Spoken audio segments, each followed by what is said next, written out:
Hello, everybody. Welcome to Late Night Football. Welcome to our match reaction show. It's finished. Manchester United 3, Reading 1. And as I said, United didn't make it easy for themselves. It was by not at all a perfect performance. I think there were quite a few areas of concern a little bit, but this United team slightly different from last season, and that they do tend to find ways to turn situations in their favor. I think they did that today as well. It was a strength of it was a test of character for the first, I think, 50 minutes.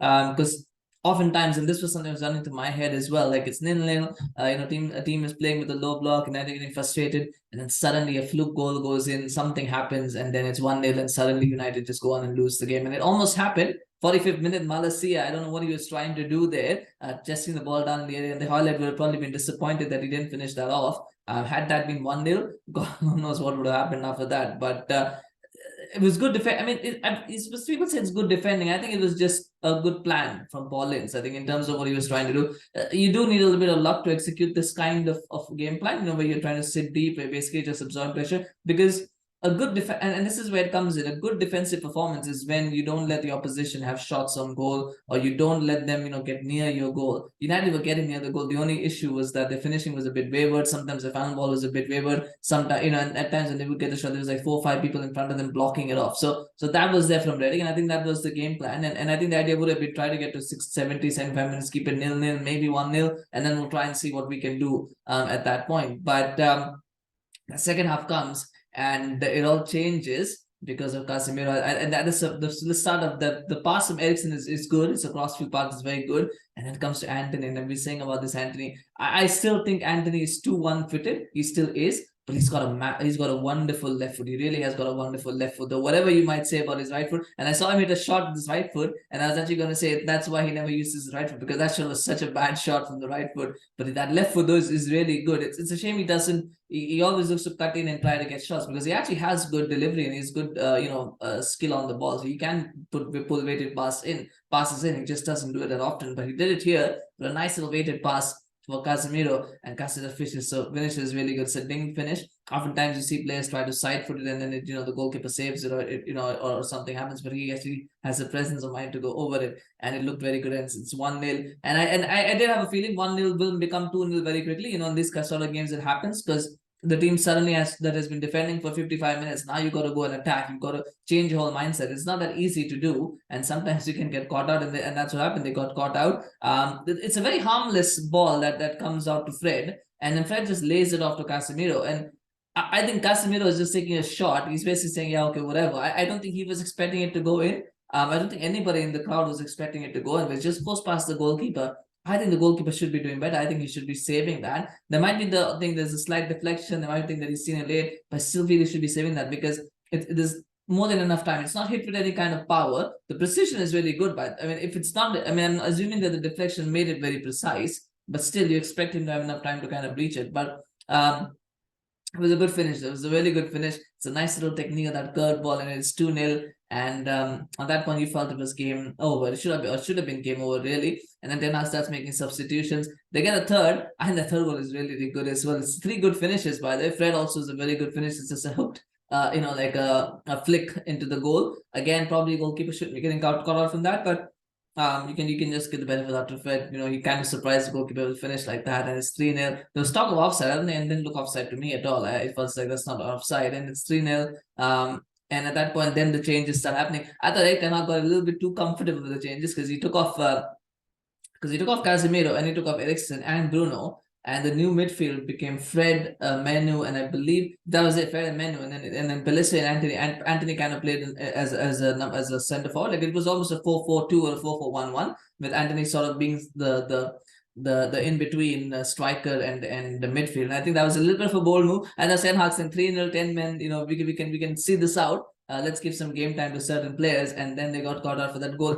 And this is why I think this game, if there's anything that you can take out of this game as a negative, I think this game shows why Lindelof and Maguire are not first choice.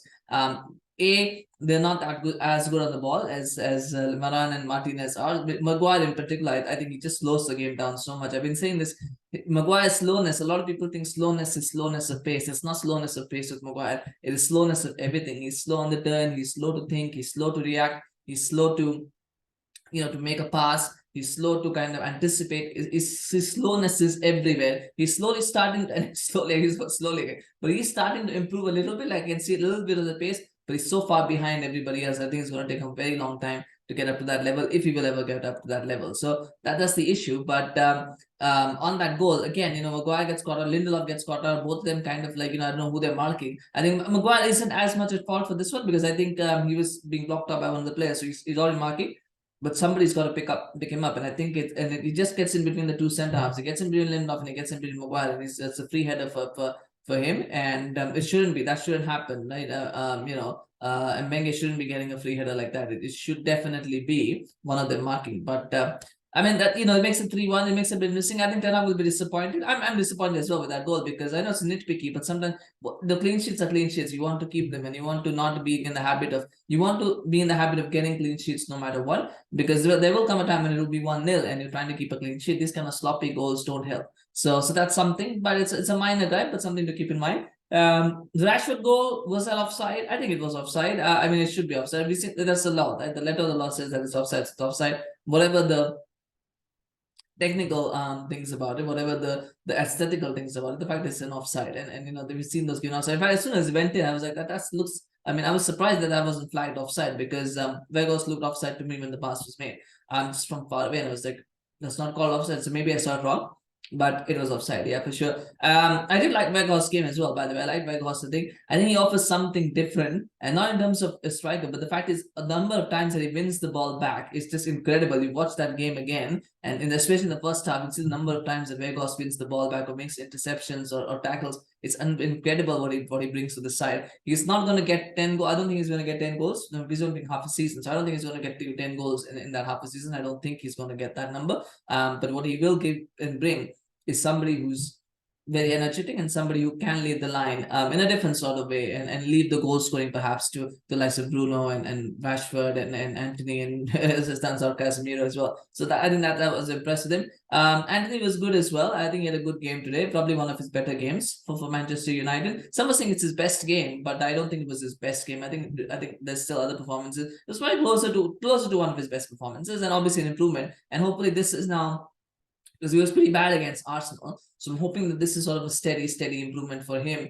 to kind of get back to the level that he needs to be at. And that's just going to be it, right? That's just going to be a slow process, but hopefully he'll get there. I was a little bit disappointed with the cameos from Manu and Pellistri. And again, Manu is young. Pellistri is still just finding his way into the team. So you don't want to be too harsh. I'm trying to be harsh on them. I'm just a little bit disappointed that they could have offered more. But hopefully they'll get. Hopefully Pellistri will get more game time against Nottingham Forest. I was actually surprised that Ten Hag filled it out of such a side. It was almost a full strength side in attack. At least in defense, I think there was some changes in the defense because I don't think that back four is the first choice back four for Ten Hag. It's not, but they played, and I think the midfield and the attack was quite strong. So maybe there'll be changes for Nottingham Forest. It'll be interesting to see what players come in for that game and who gets rested.